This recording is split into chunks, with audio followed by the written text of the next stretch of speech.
Greetings, friends. I'm Oz, transmitting to you through space and time from planetOZ to talk about the question, are UFO encounters intended to awaken us?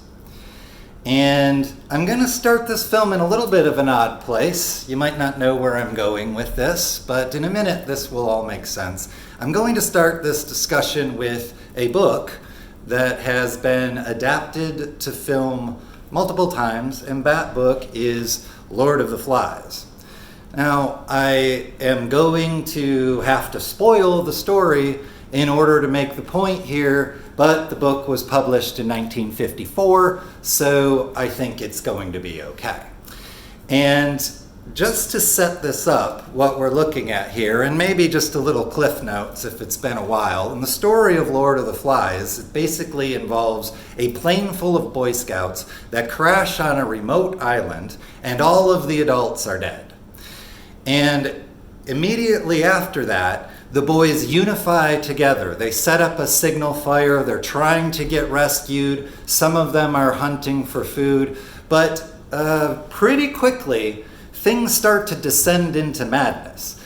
The boys that are in this hunting group, they get really wrapped up in it. They kind of get lost in the world of this jungle.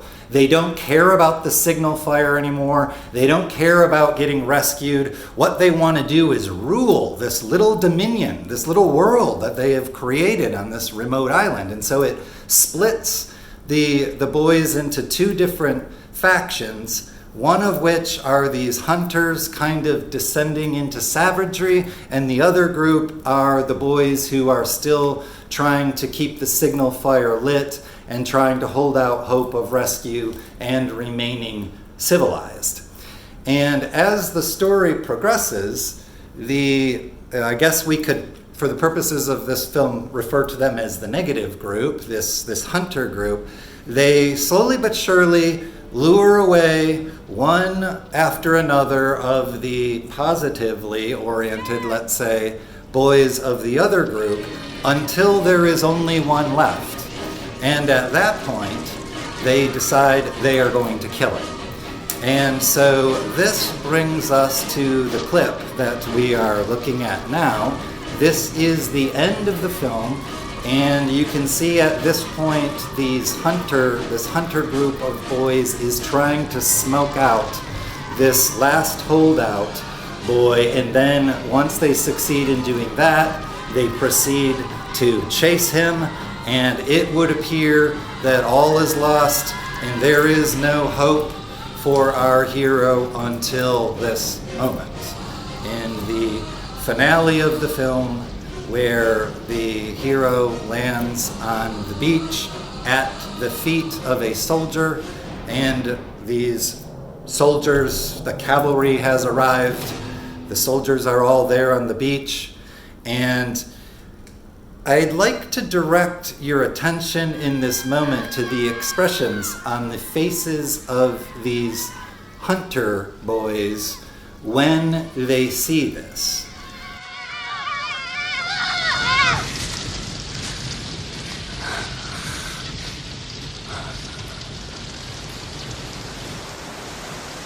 What are you guys doing?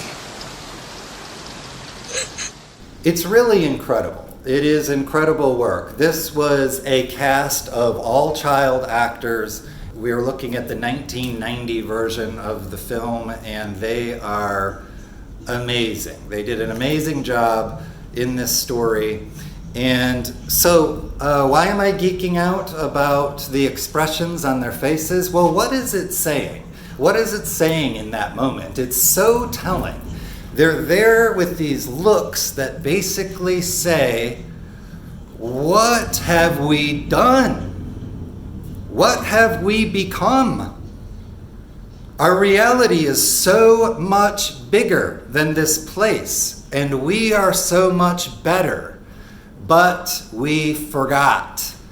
And that is exactly what happened to them. They forgot who they were until that moment when the broader reality invaded their little world, this little bubble that they had created where they were the rulers of this kingdom. All of a sudden, there was this big injection of an outside reality that was shocking to them, and they remembered their true nature in that moment.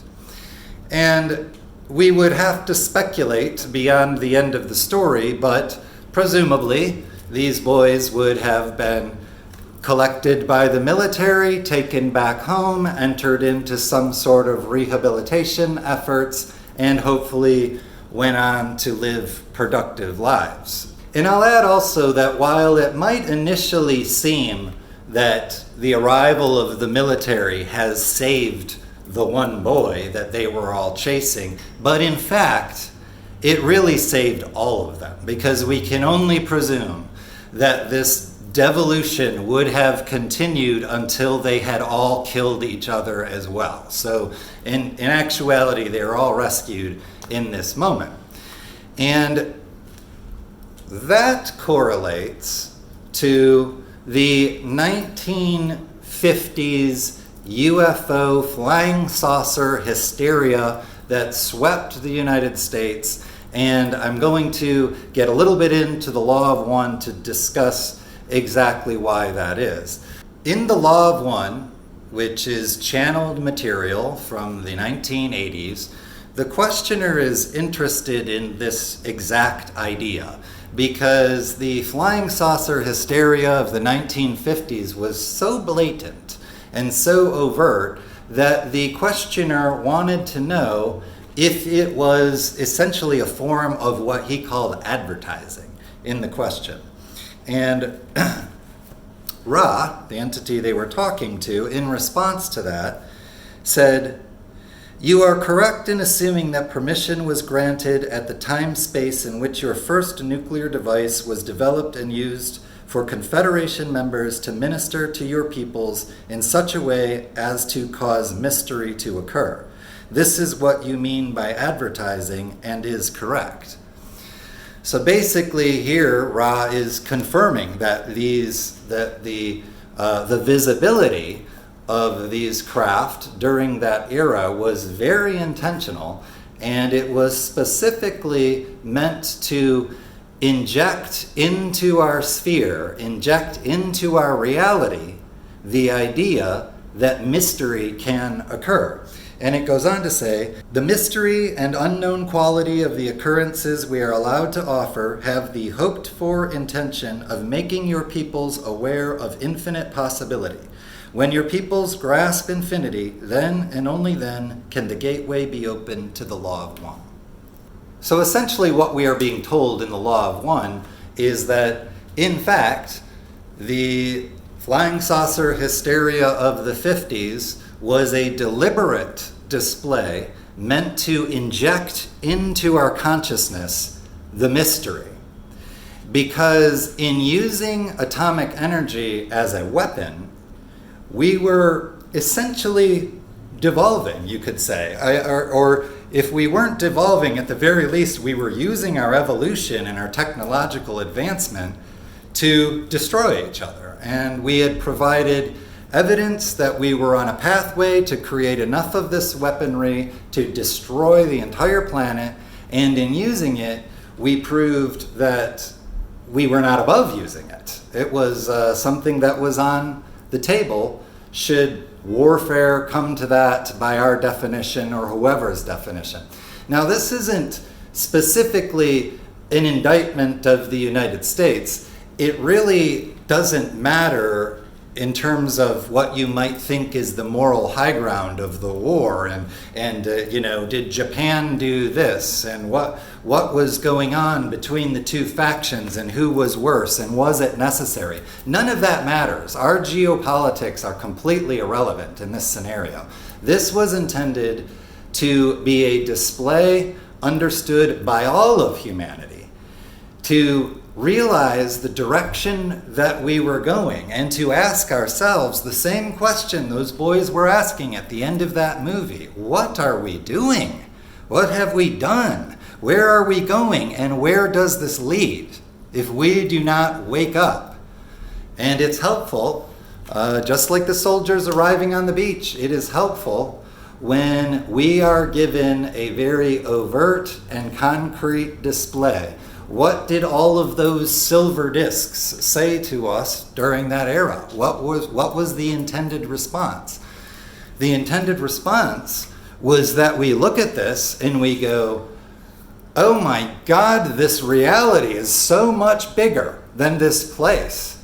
There is so much that we do not understand. And not for nothing, we're being watched. And we don't really know what the next step is going to look like if we don't change course. How will that course be corrected by outside forces if we do not take the lesson that we're being offered?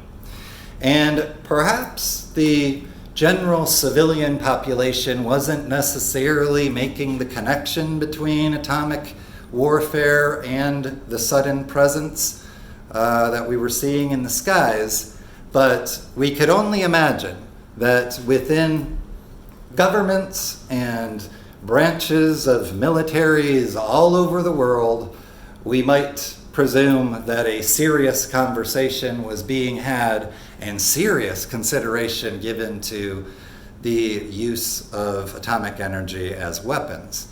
And did it work?